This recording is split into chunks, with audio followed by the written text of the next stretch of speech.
Assalamualaikum warahmatullahi wabarakatuh. Hai guys, hari ini kita bertemu kembali bersama Bu Nuning dengan pelajaran IPA. Materi kali ini adalah perkembangbiakan pada hewan. Perkembangbiakan pada hewan melalui dua cara, yaitu perkembangbiakan hewan secara generatif dan perkembangbiakan hewan secara vegetatif. Perkembangbiakan hewan secara generatif adalah melalui perkawinan, yaitu pertemuan antara sel jantan dan sel telur.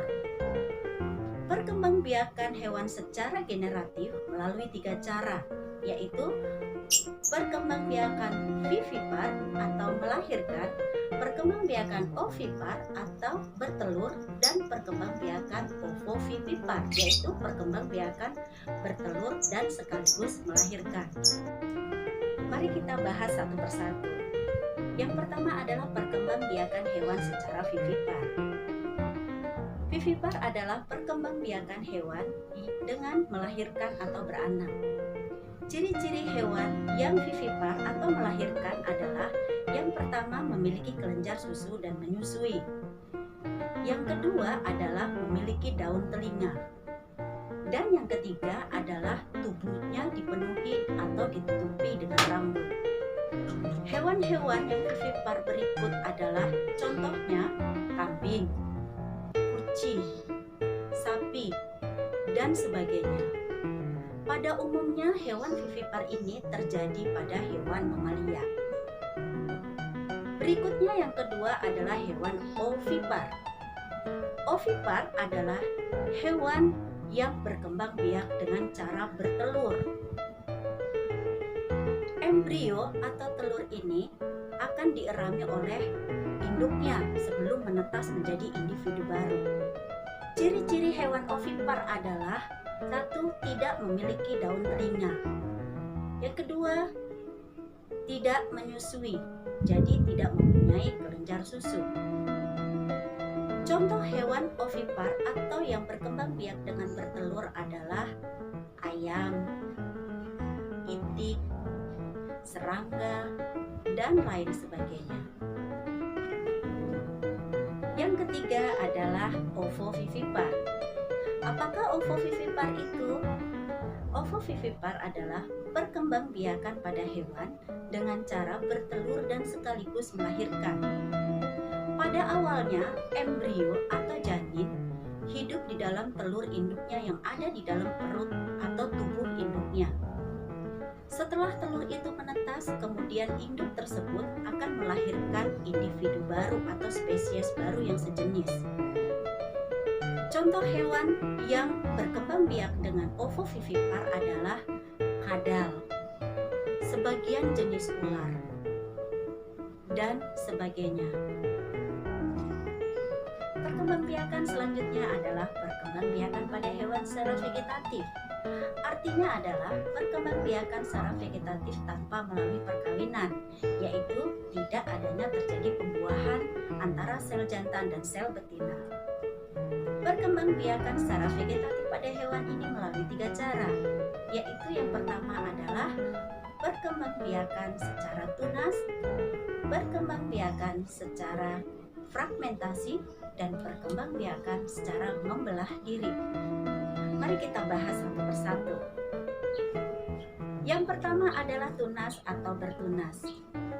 Tunas atau bertunas adalah cara berkembang biak pada hewan baru pada hewan tersebut. Tunas ini akan tumbuh di tubuh induknya dan melekat sepanjang pertumbuhannya.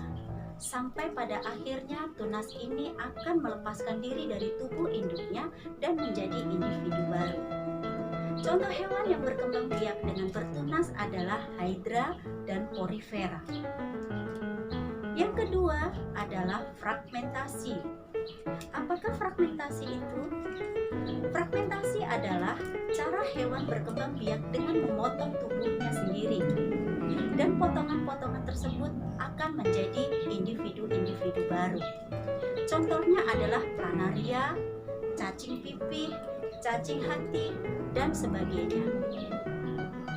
Dan yang terakhir adalah membelah diri. Membelah diri ini terjadi pada hewan yang berkembang biak dengan memotong atau membelah tubuhnya sendiri dengan dua bagian yang sama dan secara langsung. Biasanya membelah diri ini terjadi pada hewan bersel satu. Contoh hewan yang berkembang biak dengan membelah diri adalah amuba dan protozoa. Nah, tadi kita sudah mempelajari cara berkembang biak hewan. Kemarin kita juga sudah mempelajari bagaimana cara berkembang biak tumbuhan. Oleh sebab itu, supaya tumbuhan dan hewan itu tidak punah, mari kita lestarikan bersama. Karena itu adalah salah satu cara bahwa kita mempunyai rasa syukur, kita bisa menghirup udara segar dari tumbuhan yang tertanam di bumi kita ini. Beberapa cara yang bisa dilakukan untuk melestarikan hewan dan tumbuhan adalah yang pertama dengan cara in situ dan yang kedua adalah dengan cara ex situ. Pelestarian in situ adalah cara melestarikan hewan dan tumbuhan pada tempat tumbuh aslinya hewan dan tumbuhan tersebut berada. Contohnya adalah Suaka Marga Satwa, hutan lindung, taman nasional, dan lain sebagainya. Di provinsi yang kita tinggali sekarang ada taman nasional yang terkenal, yaitu Taman Nasional Ujung Kulon, yaitu yang melestarikan yang terkenal hewannya adalah badak bercula satu. Pelestarian ex situ adalah cara melestarikan hewan dan tumbuhan di luar tempat tinggal asli dari hewan dan tumbuhan tersebut berada. Contohnya adalah taman safari, kebun binatang, tempat-tempat penangkaran hewan dan tumbuhan untuk membiarkan hewan tersebut supaya tidak punah.